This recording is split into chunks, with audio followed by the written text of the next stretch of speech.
కూడి వచ్చిన దేవుని ప్రియ విశ్వాసులారా, దేవనామమున మీకు దీవెనలు, శుభములు, ఆశీర్వాదములు మన ప్రభువు సమృద్ధిగా దయచేయునుగాక.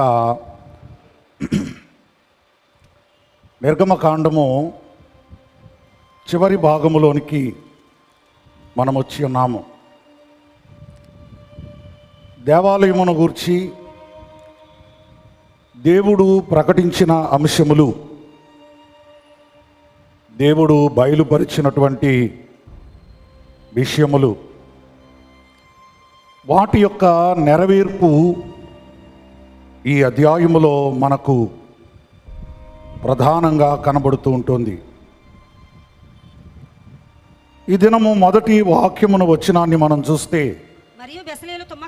బెసలీలు తుమ్మకర్రతో ఆ మందసమును చేసెను. నా చిన్న దినాల్లో అనుకునేవాడిని, బెసలీలు తుమ్మకర్ర అంటే అదొక రకమేమో అనుకునేవాడిని. దేవుడు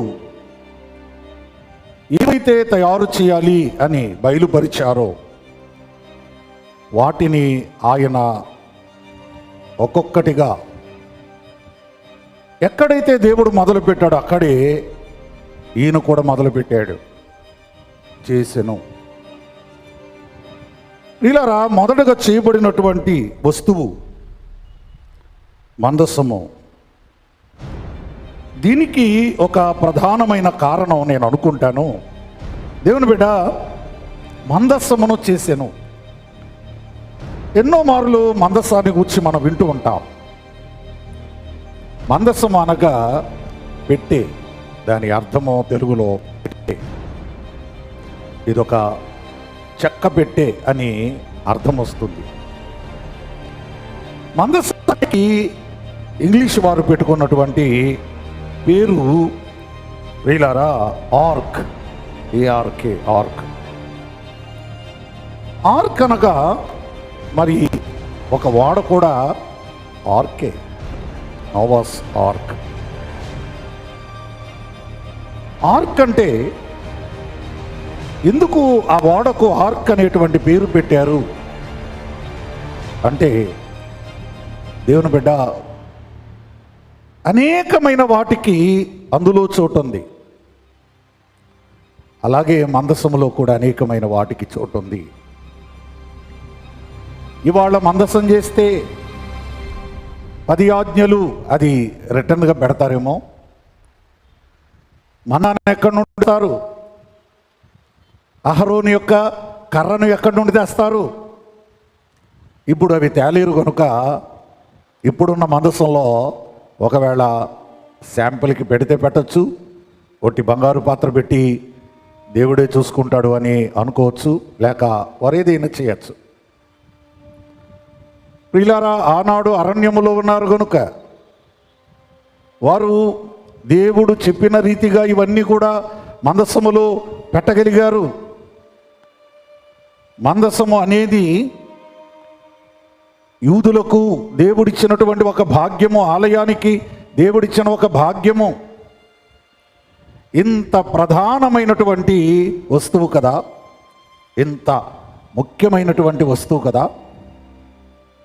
ముఖ్యమైన వాటిని ఏం చేస్తారు? భద్రంగా దాచుకుంటారు. Very good. ఇంకా దేవుని బిడ్డ అంత ముఖ్యమైన వస్తువు అయితే దానికి అంత ప్రాధాన్యత ఉంటే, అంటే మీ ఆలోచనలు మామూలు ఇప్పుడు మళ్ళుతాయి, బైబిల్ దగ్గర మళ్ళవేమో, కానీ నేను చెప్పనా ఒక షాకింగ్ న్యూస్ చెప్పనా? అంత ముఖ్యమైన వాటిని సినిమా తీస్తారు. అది మందసం మీద అద్భుతమైనటువంటి సినిమా తీశారు. నేను ఒక దినం బెంగళూరు నుండి వచ్చాను.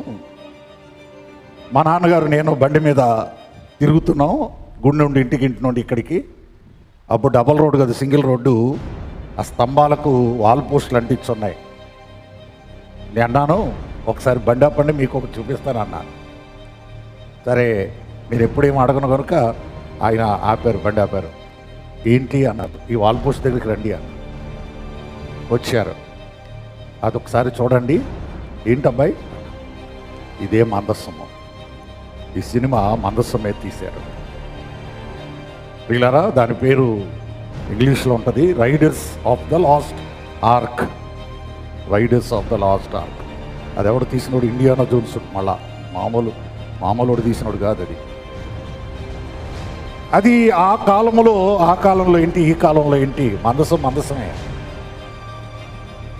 ఆ మందసం కొరకు వేట, ఆ మందసాన్ని ఎలా స్వాధీనం చేసుకోవాలి, అది మహిమతో కూడినటువంటి ఒక ప్రత్యేకమైనటువంటి వస్తువు కనుక దాని మీద మరి కథలుగా అద్భుతమైనటువంటి ఫిల్మ్ తీశారు. మీరు యూట్యూబ్లో సెర్చ్ చేస్తే మందసము భద్రంగానే ఉంది, ఇథియోపియాలో ఉందని ఒకడు, లేదు యెరూషలేములో భూమి అడుగున ఉందని ఒకడు, అక్కడుంది ఇక్కడుంది, ఆ మందస్సము చెక్కు చెదరలేదు. శత్రు రాజులు దేవాలయాన్ని ధ్వంసం చేయడానికి వచ్చినప్పుడు ఆ కాలంలో ఉన్న ప్రధాన యాజకులు సొరంగ మార్గం గుండా మందసాన్ని తప్పించేశారు. ఏది దొరికినా ఇది వారి చేతికి దొరకకూడదు అనేది వారి యొక్క కాన్సెప్ట్. ప్రియులారా, ఈ మందసము ఎందుకు చేయమన్నాడు దేవుడు అంటే 2 విషయాలు. మందస్సములో నేను బయలుపరిచిన వస్తువులను మీరు పెట్టాలి. మందస్సము లోపల ఏర్పాటు చేయబడినటువంటి వస్తువులు ఉండాలి.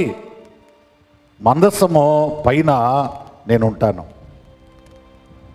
ఇది ఒక రకంగా చూస్తే యోహాను సువార్త 1వ అధ్యాయము 1వ వాక్యంలో మనందరం ఎరిగిన మాట, ఆదియందు వాక్యము ఉండెను. చదువు. ఆదియందు వాక్యము ఉండెను, వాక్యము దేవుని యొద్ద ఉండెను, వాక్యము దేవుడై ఉండెను. వాక్యం ఉందంట. ఈ వాక్యము ఎక్కడుందంట? దేవుని యొద్ద ఉండెను, దేవుని దగ్గర ఉందంట. ఇప్పుడు మ్యాథ్స్ చదువుకున్న వాళ్ళకి ఇది ఒక సమ కింద ఇస్తే వాక్యం ఎక్కడుండెను అనేది ఇప్పుడు మనం లెక్కల్లో ఫైండ్ అవుట్ చేయాలా. ఓకే, వాక్యం ఎక్కడుంది? దేవుని దగ్గర ఉంది. సో వాక్యము వేరు, దేవుడు వేరు. దేవుని బిడ్డ, ఈ వాక్యము ఆదియందు వాక్యము ఉండెను అని ఉంది కనుక దేవుని దగ్గర ఉంది అని ఉంది కనుక ఇప్పుడు దేవుడు ఎక్కడున్నాడు అనేది ఫైండ్ అవుట్ చేస్తే వాక్యం ఎక్కడుందో ఆ రిజల్ట్ వచ్చేసినట్టే. దేవుడు ఎక్కడున్నాడు? కొంచెం చాలా సింపుల్గా వచ్చిన అడిగాను, బుర్ర పెట్టి చెప్పండి. దేవుడు ఎక్కడున్నాడు? కూర్చో. ఎవరమ్మా ఆ మాట చెప్పింది? దేవుడు ఎక్కడున్నాడు? మందస్సం మీద ఉన్నాడు. మరి ఇప్పుడు చెప్పాను కదా, ఎక్కడున్నాడు దేవుడు? అక్కడ నేను నిన్ను కొలుసుకొని, నిర్గమకాండం 25:22లో ఆయన అంటాడు, అక్కడ కరుణాపీఠం మీద నుండి నేను నీతో మాట్లాడతాను అని అంటే ఆయన ఎక్కడ కూర్చోబోతున్నాడు చెప్పండి? మందస్సం మీద కూర్చుంటాడు ఆయన. మందస్సము మీద దేవుడు ఉన్నాడు. దేవుని బిడ్డ, మందస్సం మీద ఆయన ఉన్నాడు. Very good. మరి మందస్సము లోపల ఎవరున్నారు? వాక్యం ఉన్నది.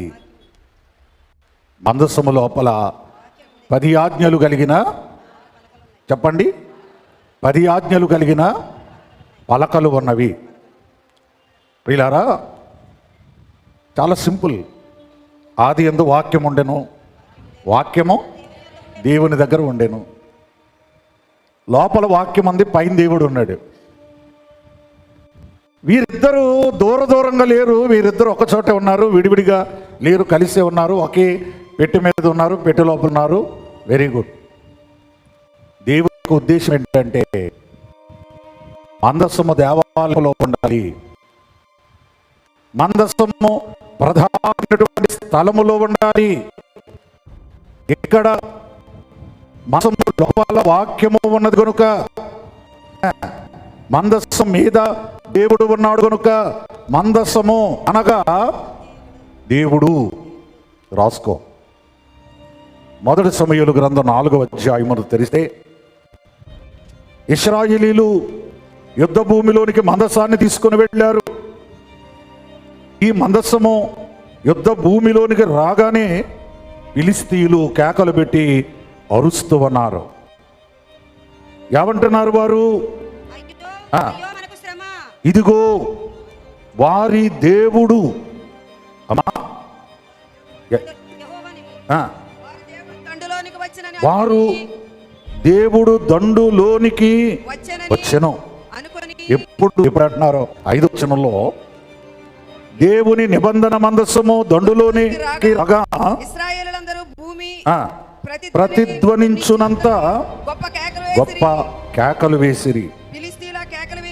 దేవుని బిడ్డ, మీలో ఎంతమంది బైబిల్ తెరిచి చూస్తూ ఉంటారు?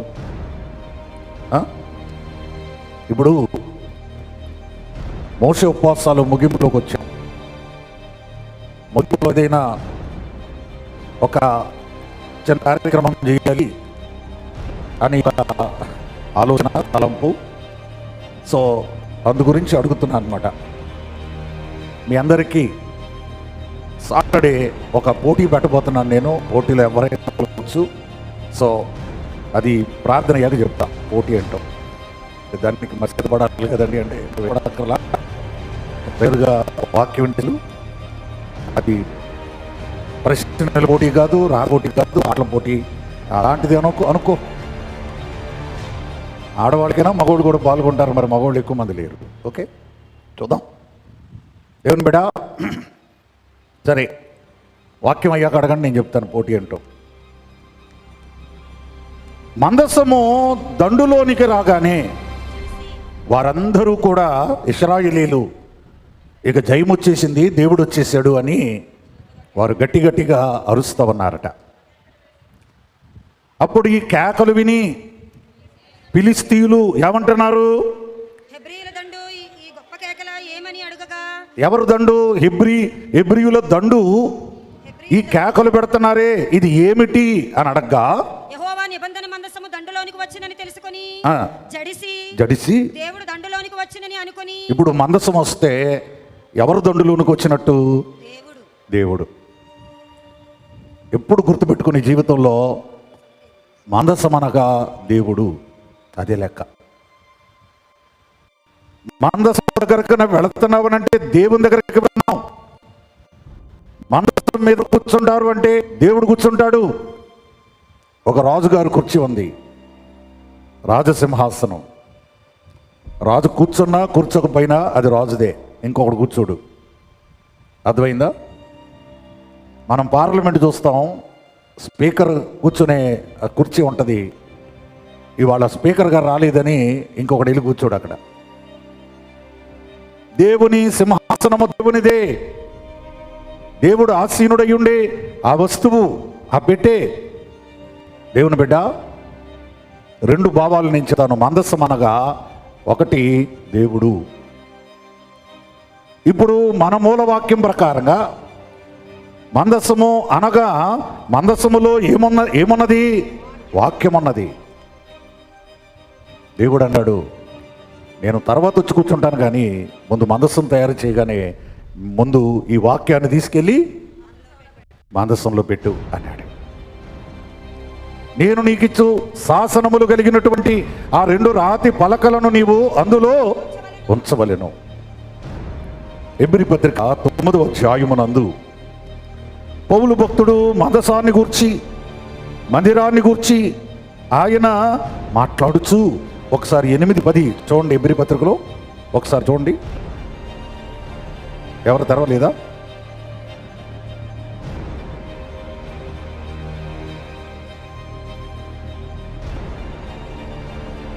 తొమ్మిదో అధ్యాయంలో కూడా మందసం ఉండడం, అందులో సువర్ణ దోపార్తియు అంతటను బంగారు రేకులతో తాపబడిన నిబంధన మందసమును ఉండెను. నేను మందసం ఉండేను అంటే నువ్వు అతి పరిశుద్ధ స్థలంలో ఏముందో చదువుతున్నావు. మీరు భలే బోల్తా కొట్టించేస్తారు పాస్టర్ని, ఆడు తెలివైనడు కాకపోతే. దేవుని బిడ్డ, ఆ మందసములో ఏముంది అనేది పౌలు రాశాడు, మీ అందరికీ తెలిసిందే. ఆ మందసములో మన్నా బంగారు పాత్రయు చిగురించిన అహరోను చేతికరయు నిబంధన పలకలను ఉండెను. ఇదేమన్నా పెద్ద కఠినమైనటువంటి ప్రశ్న ఏంటమ్మా ఇది? ఎన్ని సంవత్సరాల నుంచి మందసం గురించి ఉంటారు మీరు? ఎన్ని సంవత్సరాలు ఏటాటా గుర్తు చేసుకుంటాం మనం. మందసములో నిబంధన పలకలు పెట్టమన్నది దేవుడే పెట్టినవారు మోషే. పౌలు గారు ధృవీకరిస్తున్నారు. డౌట్ ఏమైనా ఉంటే మందసం ఉండెను, ఆ మందసంలో ఇవి ఉండెను. దేవుని బిడ్డ, నేను ఒక మాట చెప్తాను మీకు. ఇప్పుడు దేవాలయంలో మందసం ఉండాలా ఉండక్కర్లేదా? గట్టిగా చెప్పండి. ఉండాలి. మరలా ముట్టి మందసం ఉంటే సరిపోద్ది. మందసంలో దేవుడు చెప్పిన ఈ 3 పదార్థాలు ఉండాలా అక్కర్లేదా? చెప్పండి. ఉండాలి. ఒకవేళ మందసం ఉండి లోపల ఏం పెట్టలేదని అనుకో, మామూలుగా అనుకో, అయినా మనం దాన్ని ఏమంటాం? చెప్పు ఏమంటాం మనం? మందసము అంటాం మనం. దేవుని బిడ్డ, దేవుడు చెప్పినవి పెట్టాలా పెట్టక్కర్లేదా? పెట్టాలి. ఒకవేళ పెట్టకపోతే అయినా మందసమే అంటాం మనం. ఇవాళ సంఘములు ఎలా తయారైనాయి అంటే, సంస్థలు ఎలా తయారైనాయి అంటే, దేవుడు కొన్నింటిని బయలుపరిచాడు. ఇందులో ఇది ఉండాలి, ఇది ఉండాలి, ఇది ఉండాలి. దేవదాసయ్య గారు సంస్థను పెట్టినప్పుడు ఆ సంస్థకు ప్రార్థనా పరులు ఉండాలి, ప్రేయర్ కమిటీ ఉండాలి. అదొక అహరోను కర్ర అనుకో. ఒక మిషన్కు 7 సన్నిధి స్త్రీలు ఉండాలి. ఆ రోజుల్లో జనం తక్కువ కాబట్టి 7తో సరిపెట్టారు. మన రాజమండ్రిలో 12 అన్నారు కాబట్టి మనం 12 పెట్టుకున్నాం. ఒకవేళ అవి లేవు అనుకో, ఇవాళ ఎవడైనా తీసేసట్టు, అయినా మందసం అంటారు. మీరు అన్నది కరెక్టే, కానీ మందసంలో అవి లేవు ఇవాళ. మీరు అర్థం చేసుకోండి అంతే. అన్ని సంస్థలే. మరి ఆ లోపల ఉండాల్సినవి ఉన్నాయా? బయట వాళ్ళకి అనవసరం, చూసేవాడికి మందసం ఉంది, ఇంకేం కావాలి? మందసంలో మన్నా లేదు, మందసంలో కర్ర లేదు, మందసంలో పలకలు లేవు, అయినా మందసమే. దేవుని బిడ్డ, మానవులు పై రూపాన్ని చూస్తున్నారు.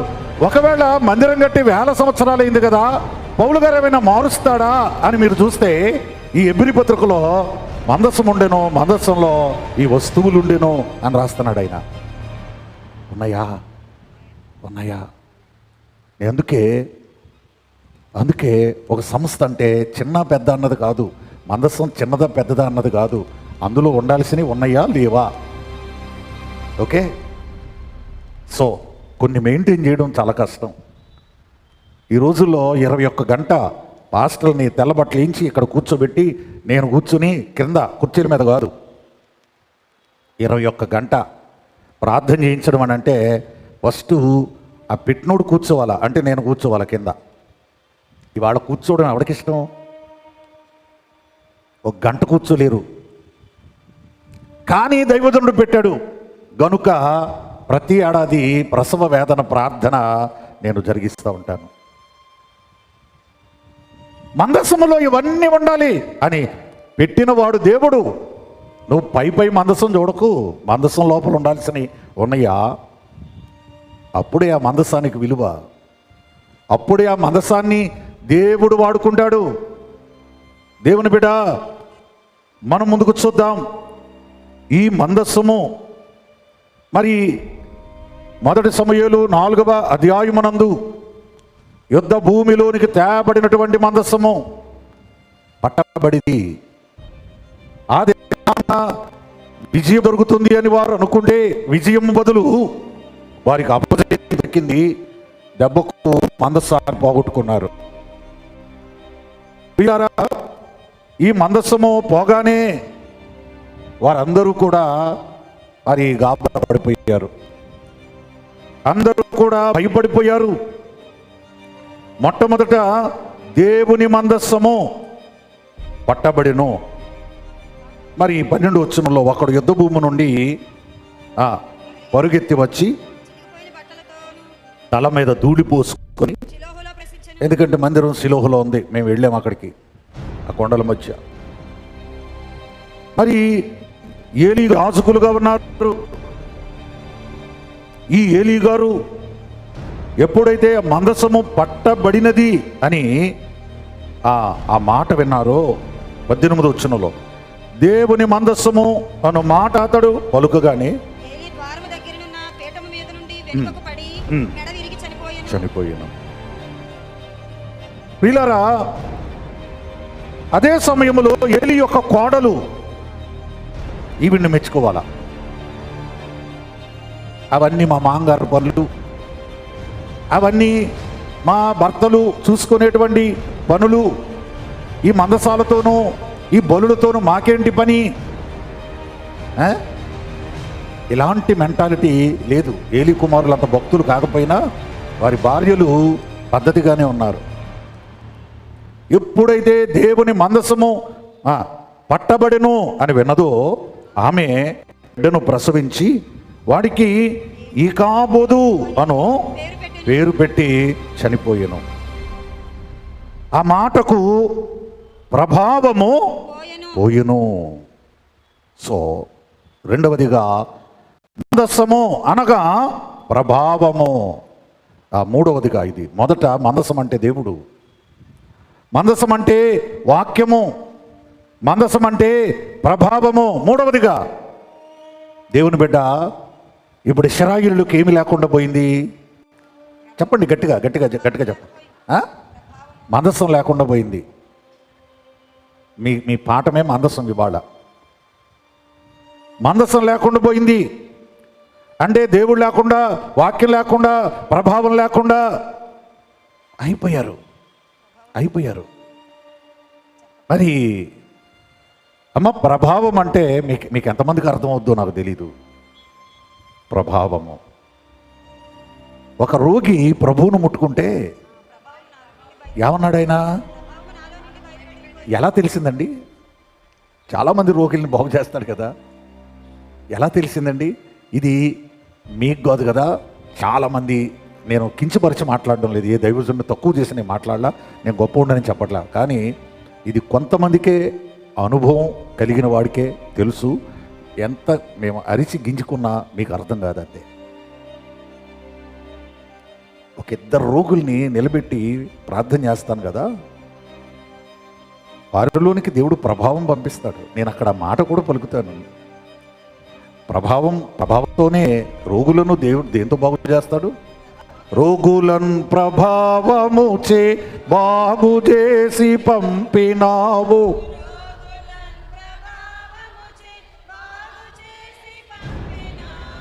దీంతో నేను ఎప్పుడు షాల్లో ప్రార్థన చేసినా, ఏమి నడిపించినా ఈ చరణమే ఎత్తుకుంటాను. ప్రభావంతోనే రోగులు బాగుపడతారు, మనుష్యులు బాగుపడతారు. దేవుని బిడ్డ, ప్రభావముతో బాగు చేశాడట. ఇవాళ ఇశ్రాయేలీల్లో నుండి, దేవాలయములో నుండి, జనాల్లో నుండి ఏం వెళ్ళిపోయిందనంటే ప్రభావం వెళ్ళిపోయింది. ఇది డీప్గా చెప్పే ఆదివారం ప్రసంగం కాదు కనుక నేను పైపైన తేలుతున్నాను. కాకపోతే మేము యేసుకేలు గ్రంథంలోకి తీసుకెళ్ళాలా. యేసుకేలు గ్రంథంలో దేవుడు కెరూబుల్ని రమ్మన్నాడు. ఆ చక్రాల్లాగా గుడి గుమ్మం ఎదురుగా ఆ గాల్లో తేలాడుతూ ఉంటాయి అన్నమాట. ఆ కెరూబులు అక్కడికి రాగానే దేవుని ప్రభావము దేవలో నుండి ఆ కెరూబుల మీదకి వచ్చేసింది. అవి దాన్ని మోసుకొని ఒలీవల కొండ మీదకి వెళ్ళిపోయారు. అంటే దేవుడు బయటికి వెళ్ళిపోయాడు అని యేసుకేలు గ్రంథంలో క్లియర్గా రాసి ఉంటుంది. నేను ఇప్పుడు అక్కడికి తీసుకెళ్ళట్లా మిమ్మల్ని. అంటే అన్ని మందిరాలలో ప్రభావం ఉంది అని అనుకుంటే అది అజ్ఞానం. అన్ని స్థలాల్లో దేవుని ప్రభావం ఉంది అని అనుకుంటే సరే, అవన్నీ నాకెందుకు. కానీ ప్రభావం నాలో నుండి వెళ్ళింది అని యేసు ప్రభువారు ఎలా చెప్పగలిగారు? దేవుడు కనుక చెప్పగలిగారా? కాదు. ఎలా చెప్పగలిగారు? వెళ్ళింది కనుక చెప్పగలిగారు. నీలో నుండి ఏదైనా బయటికి వెళ్ళింది అనుకో, నీలో నుండి నీకు శరీరం ఉంది, నీ శరీరంలో నుండి ఏదైనా బయటికి వెళ్ళింది అనుకో, నీకు తెలుస్తుందా తెలీదా? ఏమా తెలీదా? ఎలా తెలుస్తుంది? నువ్వు స్పృహలో ఉండగా ఓ పట్టక పట్టుకుని పన్ను ఇలా ఇలా పీకేసాడు అనుకో, నీకు తెలుస్తుందా తెలీదా?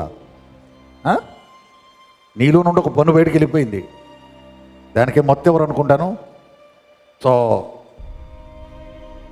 దేవుని బిడ్డ, ఒక దైవజనుడు రోగిని నిలబెట్టి అక్కడ ప్రార్థన చేస్తే కొంత ప్రభావం బయటికి వెళ్తుంది ఖచ్చితంగా. ఆ రోజు రాత్రి నాకు శరీరం ఉంటుంది, ఎవడో పట్టుకుని గుంజేసినట్టు కుదిపేసినట్టు, అది బయట చెప్తే నవ్వుతారు. ఇంకేమంటారు తెలుసా? ఇంకా ఆడి ఎటకారం ఆడాలనుకున్నాతో, మరి అలాంటప్పుడు ప్రార్థనలు ఎవడు చేయమన్నాడు? ఇన్ని అవన్నీ నీకు నాకు అవసరం లేదు, ఆయన చేయమంటే నేను చేస్తాను అంతే. అంటే దైవ కార్యముల ద్వారా ఏదో అలిసిపోయి కష్టపడి 2 బళ్ళు ఇసుకొట్టాడు, అలసిపోయాడు, అది కాదు.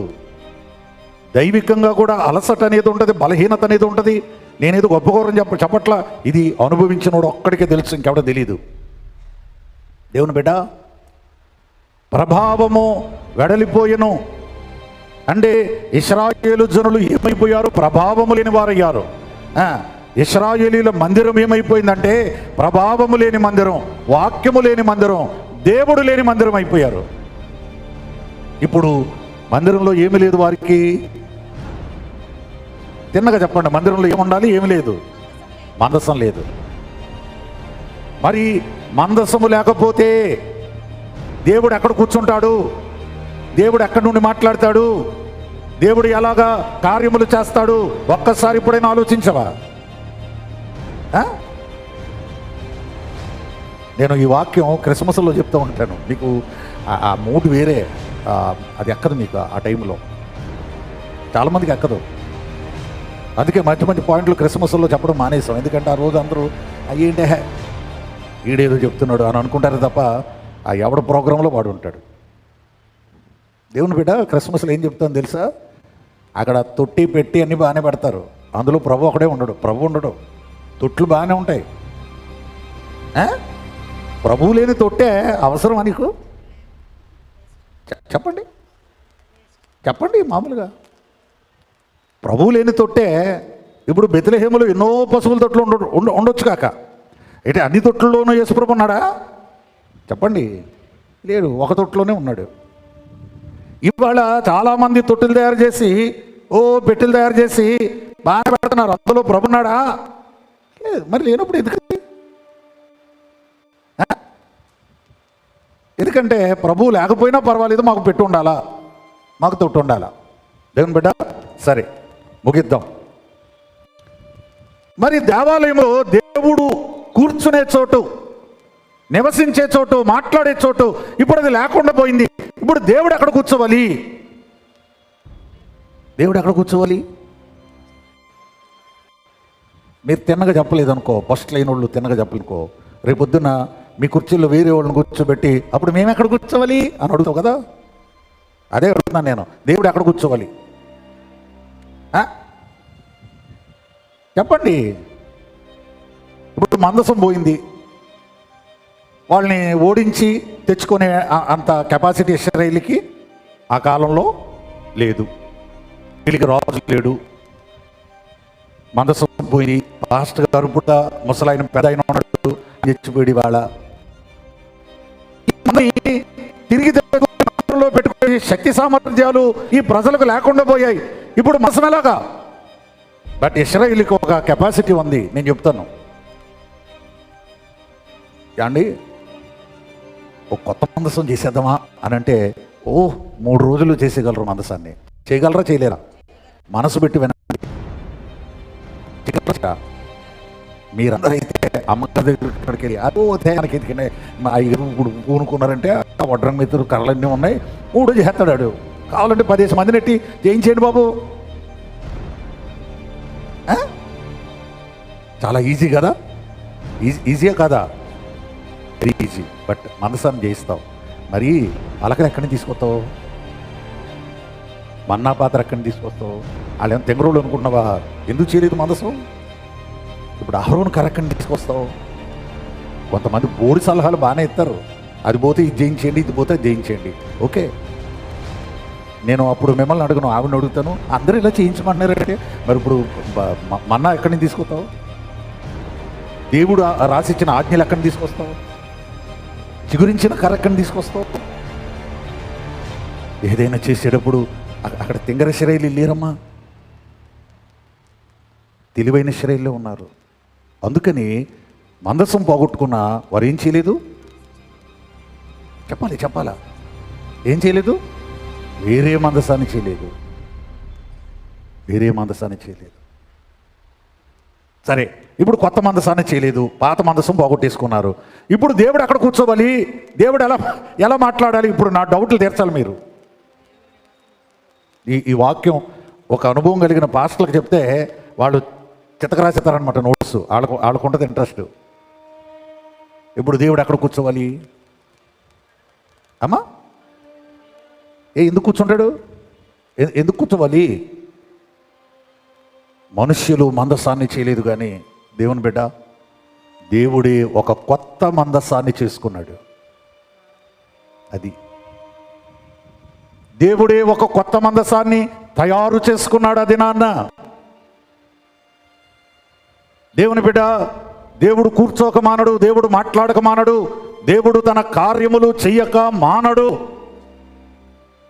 ఆయన అనుకున్నాడట, దేవుడు అనుకున్నాడట, భౌతికమైనటువంటి ఈ లోపల ఉండే మందసము ఒకవేళ వీళ్ళు పోగొట్టేశారు, అయినంత మాత్రాన నాకు మందసం లేకుండా పోతుందా? నేను ఇవాళ ఒక మందసాన్ని ఏర్పాటు చేసుకుంటున్నాను. ఆ మందసము పేరు చెప్పనా? మీకు తెలిసిపోయిందా? మీకు తెలిసిపోయి ఉంటుందిలే, మీరు మహాజ్ఞానులు కదా, ఆవలి ఎక్కడ. మందసం పేరు సమూయేలు. That's all. ఇప్పుడు ఎక్కడున్నాడు దేవుడు అంటే సమూయేలులో ఉన్నాడు. సమూయేలే కొత్త మందసము. సమూయేలు ఆయనలో దేవుడు ఉన్నాడు, ఈయన దేవుడిలో ఉన్నాడు. ఏం మాట్లాడాలనుకున్నా సమూయేలు ద్వారానే దేవుడు మాట్లాడుతున్నాడు. మందసం పోయే ముందే దేవుడు సమూయేలుకు మాట్లాడడం మొదలుపెట్టాడు. వీళ్ళు మందసం పోగొట్టుకుంటారు, అప్పుడు నేను ఎవరిలో ఉండి మాట్లాడాలి, దేని మీద ఉండి మాట్లాడాలి?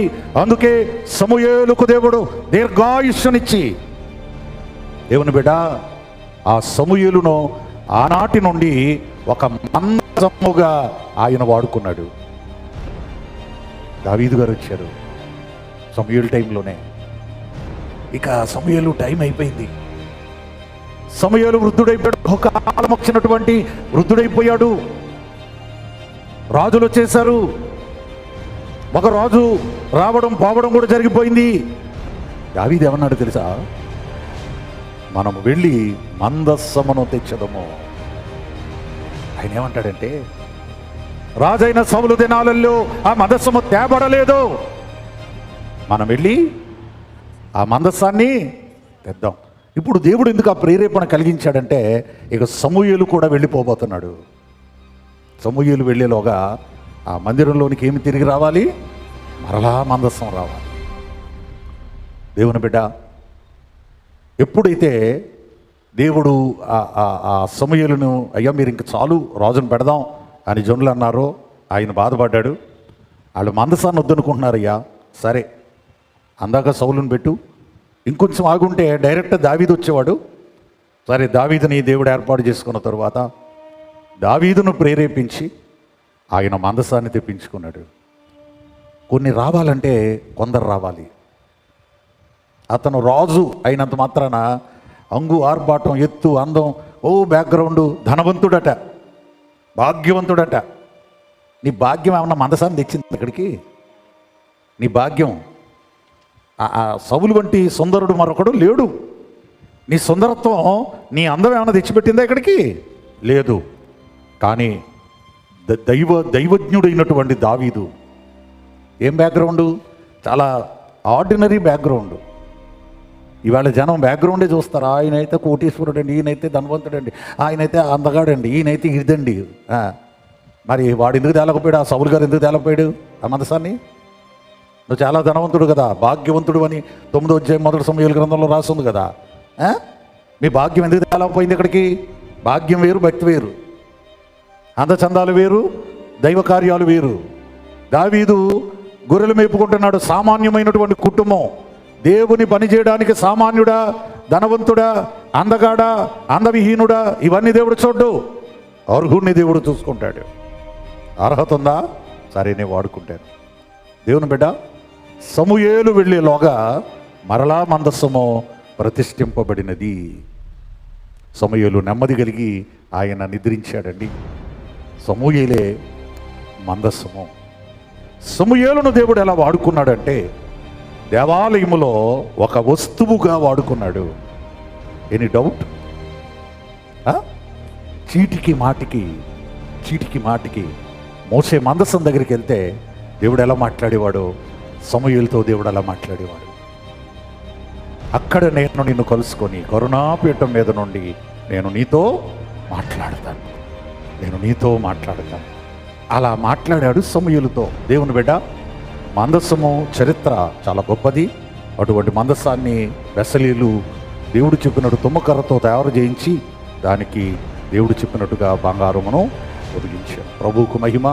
సో అవసరమైతే దేవుడు మనలను కూడా ఆయన సేవలో ఒక సాధనంగా, ఒక వస్తువుగా, ఒక పనిముట్టుగా వాడుకొని మహిమ పొందునుగాక.